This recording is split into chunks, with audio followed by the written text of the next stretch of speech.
I was not a fan of Trails Through Daybreak, so when Taylor asked me to review Daybreak 2, I didn't exactly have high hopes. But I have to say, I'm really glad I decided to do it, because this game is miles better than anything I expected, and blows Daybreak 1 out of the water. By the way, I'm Taylor's friend Jack, helping out in case you were wondering, and if you want to stay up to date with the latest news, reviews, and other fun videos just like this one, be sure to subscribe so you don't miss anything. Now, let's jump straight into what makes Trails Through Daybreak 2 such a surprisingly good experience.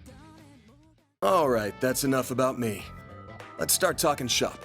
The game opens up 3 months after the events of Daybreak 1, which this game assumes you've played, and you're back in the shoes of Van Arkwright, resident, reluctant anti-hero of Calvert. The prologue sets the story into motion quickly with a series of murders that look like they were committed by Van himself. That lights the fuse for the rest of the plot, that, in true Trails fashion, hooks you in and then doesn't deliver for a couple dozen hours. The overall plot follows a similar pattern to all other Trails games, where they get you invested early on and then let that idea simmer and grow over the next 20 to 30 hours before delivering a massive plot payload. Basically, if you've played any other Trails games before, then you already know exactly what to expect here in terms of pacing. The biggest difference in this entry, though, is that they introduce some cool new storytelling mechanics that spice it up quite a bit. The first is a chapter select system, where you can choose the order in which you play different branches of a chapter, things that are happening at the same time in different places and with different characters. Trails Through Reverie kind of did something like this, but they allowed a lot more freedom to change between protagonists throughout. While this is actually closer to the system used from Suikoden 3, if any of y'all are old enough to remember that gem.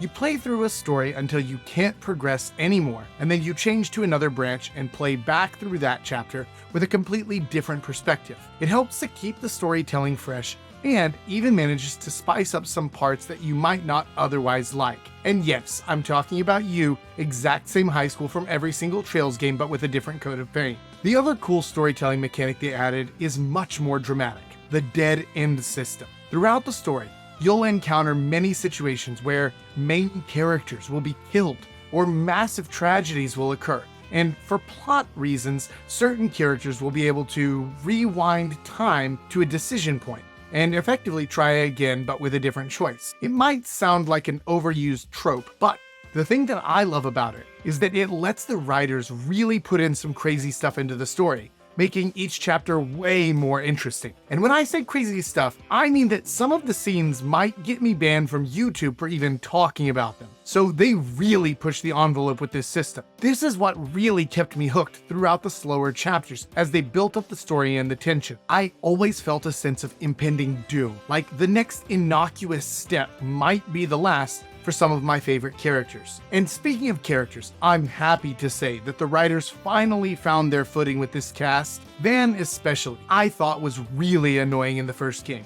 He always felt like he was being edgy just to be edgy, like a dorky kid writing what he thought that a cool kid would say. They finally gave him some real character and depth in this game, and I like him so much more for it. Elaine and Anya stay fine, but the real stars of the show are some characters previously met in Reverie, Swin and Nadia.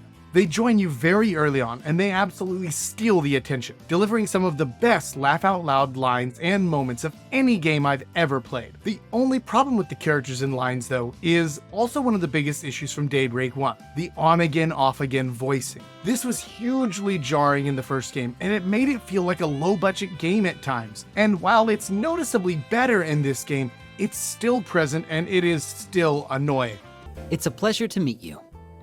Oh, no. The pleasure is all mine. I understand that the localization team only has permission to voice the lines that are also voiced in Japanese, but it drives me crazy anyway. Criminal? You!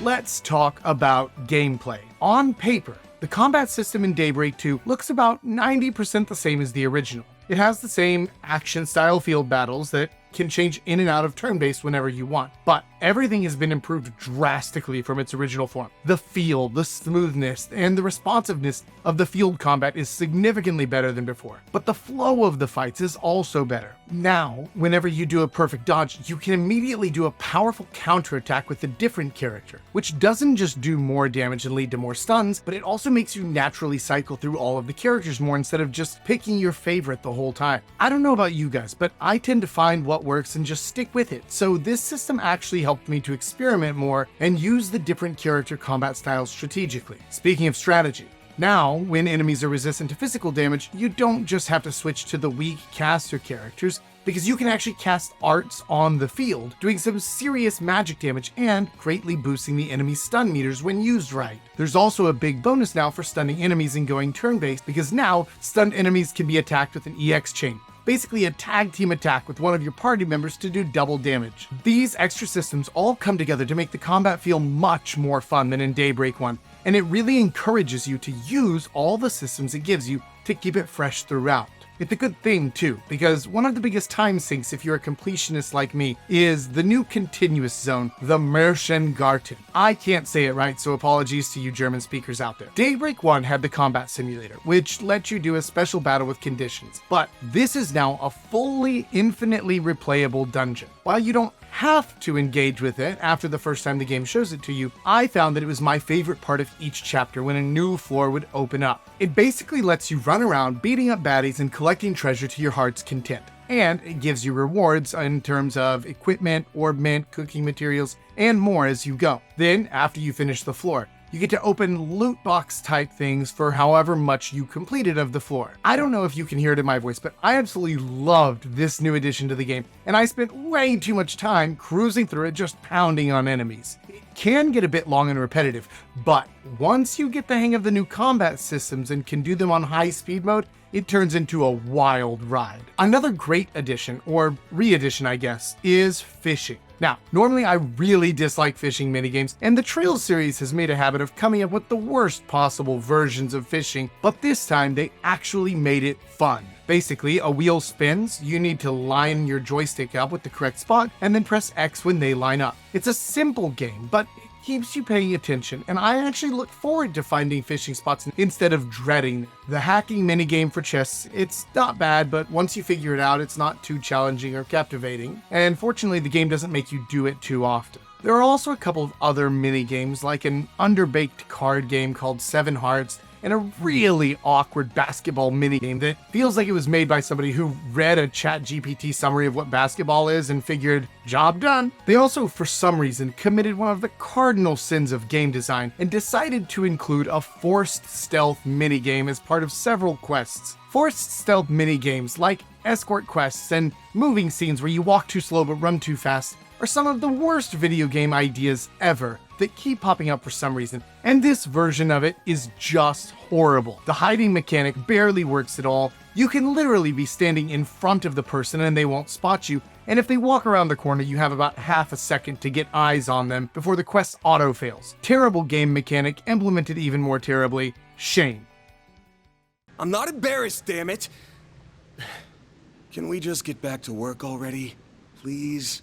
On to something way more positive, the presentation and music of the game. Visually, the game looks great. It's not going to win any awards for being the most realistic or detailed graphically, but the art style and direction are absolutely on point. It feels like you're playing Anime the Game with its visuals, and that also lines up perfectly with the plot, too. I've been a big fan of what the Trails games do artistically and graphically for quite a while, and this is the best version of it so far, but it is just a continuation, nothing really new or groundbreaking. So if you like the stylings from before, this one will be sure to please. Where I think the game really stands out, though, compared to its predecessors, is that I felt like they did a lot more with the faces and emotions in this entry, as well as in-scene direction. There were several instances where multiple characters on screen would have different reactions to a line or to learning something new, and that acted as subtle hints or clues for the player. I mentioned before that they did a better job of writing the characters and bringing out their personalities, and you can see and feel this more in the acted scenes too. As far as sound and music goes, the music is outstanding as always with the Trails games. They aren't as melodically memorable as something by Uematsu or Mitsuda, but They are very rockin' in their own way. Just like the visual style, the music also feels like Anime the Game, and it always slots in just right to immerse you in the moment.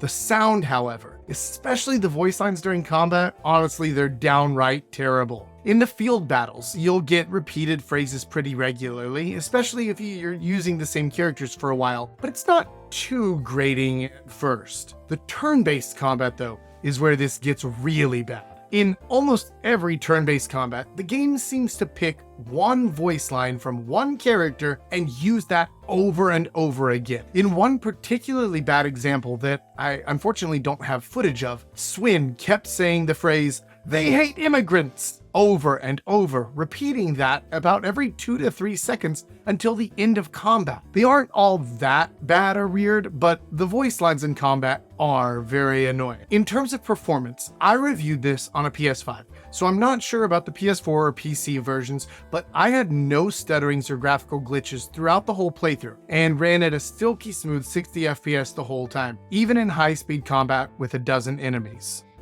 Despite having a few complaints throughout the game, Trails Through Daybreak II took all the doubts I had and destroyed them, proving that these writers and developers have still got what it takes to make absolutely top-tier games. And if you're a fan of the Trails games at all, even if you thought Daybreak 1 was disappointing like I did, I highly recommend that you give this one a try. It kept me hooked the whole way through, and even allowed me to do more dungeon floors in the post-game. So I'm actually gonna get back to beating up more baddies. But if you heard bad things about Daybreak 2, and you want to hear about 10 other great JRPGs that the critics were just straight up wrong about, be sure to check out this video next.